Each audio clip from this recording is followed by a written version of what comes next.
Assalamualaikum warahmatullahi wabarakatuh.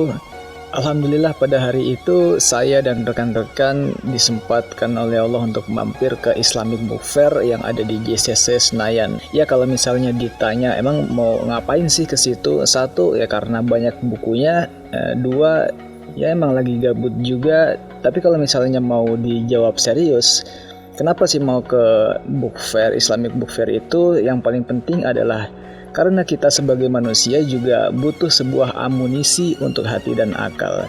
Maksudnya apaan juga itu? Ya kalau misalnya kita bicara tentang amunisi untuk hati dan akal, mungkin kayaknya enaknya kita kapan-kapan ngobrol deh. Tapi ya lanjut aja, kita cuman sharing doang, kita di sana ngapain aja.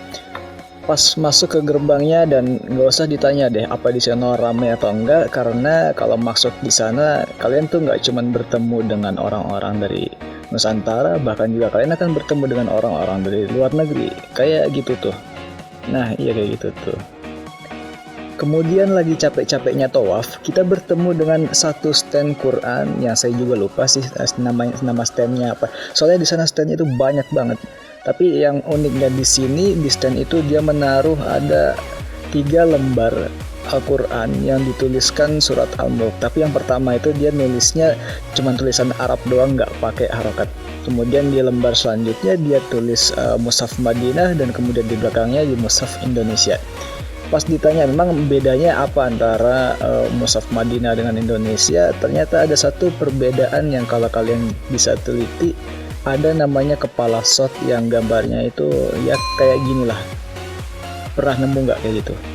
Nah pas dijelasin ada yang nanya kayak gini nih. Sebenarnya sendiri kepala shotnya itu untuk apa sih? Kepala shot ya kenapa ini? Supaya orang tahu bahwa itu tidak dibaca. Gitu.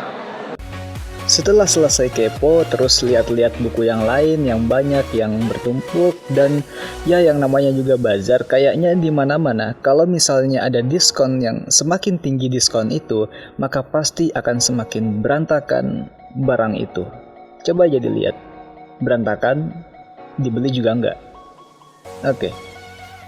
Sempat juga kita melihat launching buku JSR atau disingkat dengan Durus Sehat Rasulullah. Itu adalah salah satu buku karya Ustadz Dr. Zaidul Akbar. Ini adalah buku tentang sehat ala Rasulullah, ya mungkin begitu.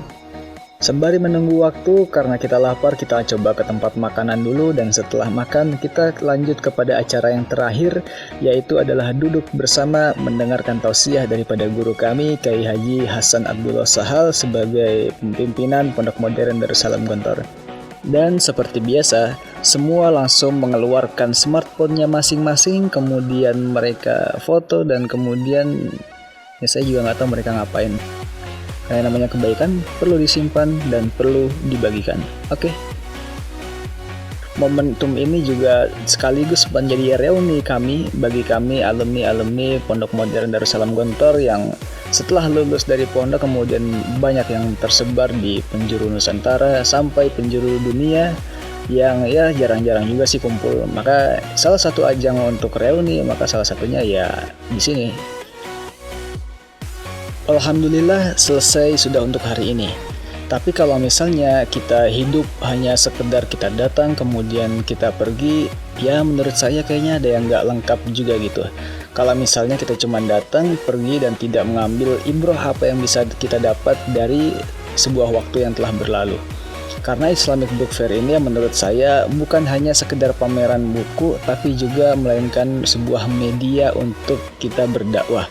Dengan didatangkan, kita lihat tidak hanya pameran buku, ada beberapa pemateri-pemateri, kiai-kiai yang memberikan ilmunya, menumpahkan ilmunya kepada para peserta yang mendaftar. Dan kalau misalnya kita berbicara tentang sebuah perubahan, artinya orang yang berubah itu kan sebenarnya memiliki sebuah keinginan, memiliki sebuah harapan. Yang namanya harapan itu tentu dilalui oleh proses berpikir. Nah, dari literasi-literasi inilah, ide-ide yang dituangkan dalam buku-buku inilah yang membentuk sebuah amunisi atau sebuah bahan bakar lah bisa kita bahasakan. Dan yang mana dari bahan bakar itulah kemudian menjadi sebuah proses berpikir, dan dari proses berpikir itulah membentuk sebuah pola sikap. Saya pernah bertemu seseorang yang mana seseorang itu memakai baju yang tulisannya itu toksik boleh, jahat jangan. Atau mungkin bahasa simpelnya itu ya nakal boleh, yang penting gak jahat lah. Nah, kemudian saya berpikir dari mana asal kata-kata itu, yang ya mungkin kapan-kapan kita bisa ngobrolin tentang itu, kita bisa sharing bareng tentang itu. Tapi untuk sekarang mungkin udah dulu karena ya udah malam juga dan saya udah mau balik. Insya Allah kapan-kapan kita sambung lagi. Terima kasih untuk semuanya. Kalau misalnya ada yang manfaat, alhamdulillah. Kalau misalnya ada yang salah, mohon dimaafkan. Wassalamualaikum warahmatullahi wabarakatuh.